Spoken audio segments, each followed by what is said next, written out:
Shalom semuanya, jumpa kembali bersama saya Dr. Tulok Marbun.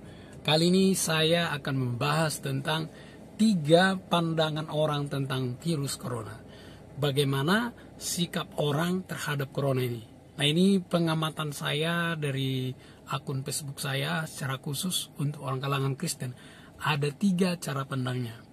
Yang pertama itu, mereka memandang virus corona itu adalah virus biasa, artinya dipandang secara medis, tidak ada kaitannya dengan hal-hal yang supranatural.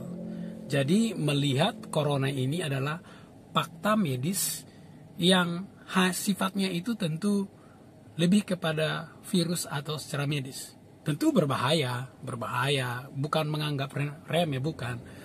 Jadi itu sebabnya kalau kelompok ini selalu menganjurkan kita cuci tangan, pakai masker, mengkonsumsi vitamin, dan juga istirahat yang cukup, termasuk olahraga yang cukup. Dan menurut saya itu benar, tidak ada yang salah dalam itu.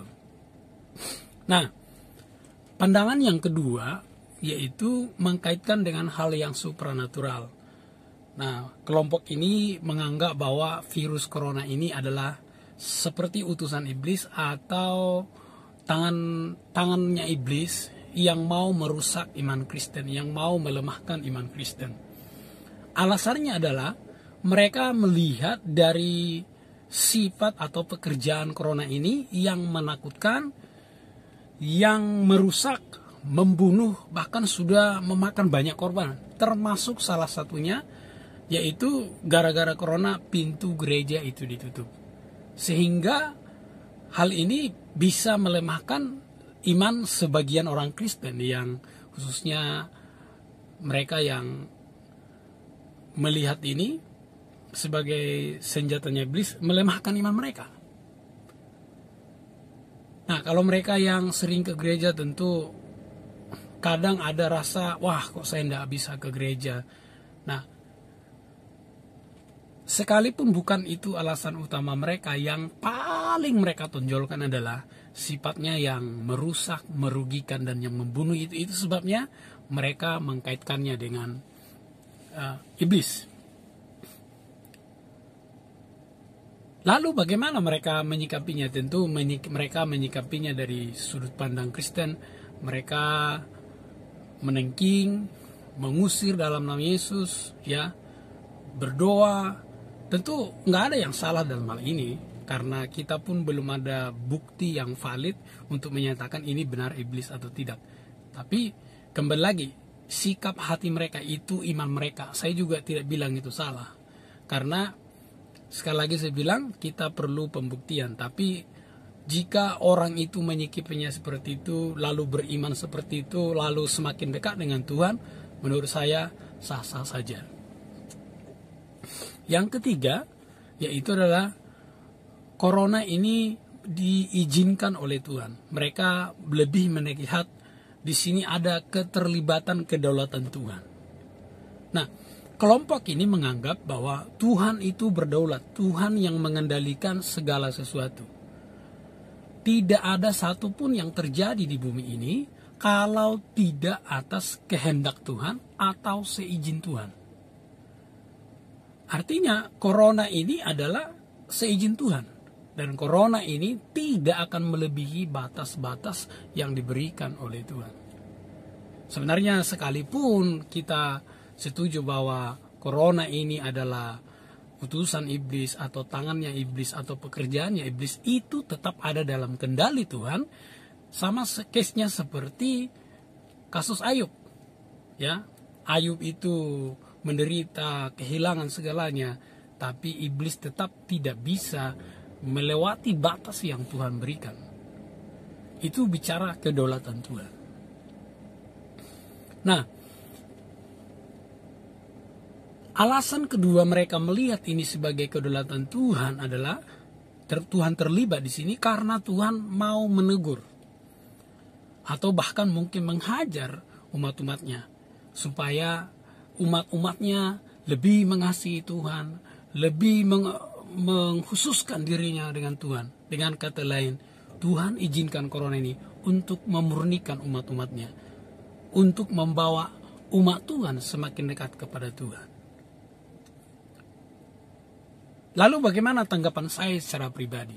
Kalau saya secara pribadi, saya bisa menerima ketiga hal ini. Karena alasan saya yang pertama adalah, kalau kita lihat secara medis itu benar, karena itu tidak bisa kita sangkali. Dan itu apa ada, ya kan? Kita nggak bisa menyangkali. Dan itu memang secara penyebarannya menakutkan, tapi kita tidak perlu takut. Ya, kita perlu berjaga-jaga. Yang kedua, kalau misalnya ini adalah senjata iblis atau utusan iblis yang mau mencoba merusak iman anak-anak Tuhan, menurut saya Tuhan masih tetap berdaulat, Tuhan masih mengendalikan iblis. Dan iblis juga tidak bisa melebihi batas-batas yang Tuhan izinkan.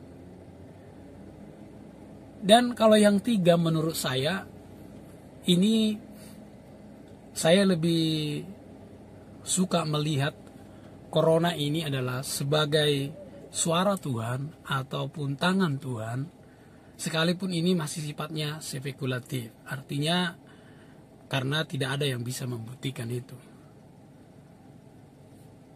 Yang kedua, saya lebih suka melihat dari kedaulatan Allah karena ini mengubah cara pandang saya melihat situasi yang ada. Pertama, Tuhan itu berdaulat atas segalanya. Yang kedua, Tuhan itu maha kasih. Dan Tuhan itu adalah maha bijak. Kalau Tuhan izinkan corona ini, itu semua untuk kebaikan kita. Meskipun kadang-kadang kita sulit memahaminya, meskipun kadang-kadang kita di luar daripada pikiran kita, tetapi itulah cara Tuhan yang jauh melampaui pikiran kita.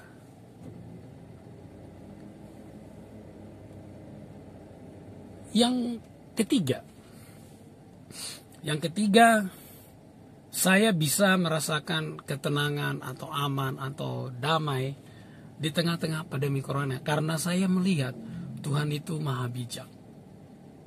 Sekali lagi, saya tidak menegaskan bahwa ini menjadikan kita kebal. Ini lebih kepada bagaimana kita menyikapi corona dan bagaimana kita semakin mendekatkan diri kepada Tuhan. Karena saya melihat seperti yang tertulis dalam Roma 8:28, yaitu bahwa segala sesuatu mendatangkan kebaikan. Pasti ada kebaikan yang dialami atau yang diterima oleh anak-anak Tuhan melalui pandemi corona ini. Itu sebabnya saya bilang saya lebih cenderung melihat bahwa ini keterlibatan kedaulatan Tuhan. Jadi saudara-saudara yang kekasih dalam nama Yesus, saya pikir sekali lagi ini adalah kesempatan kita untuk mendekatkan diri kepada Tuhan, untuk kita semakin sungguh-sungguh mengasihi Tuhan. Dan ini adalah kesempatan bagi kita mengalami damai sejahtera, sukacita yang sejati itu di dalam Tuhan. Jadi saudara-saudara, apapun cara pandang kita, menurut saya Tuhan berdaulat di atas segalanya. Terima kasih. Tuhan Yesus memberkati.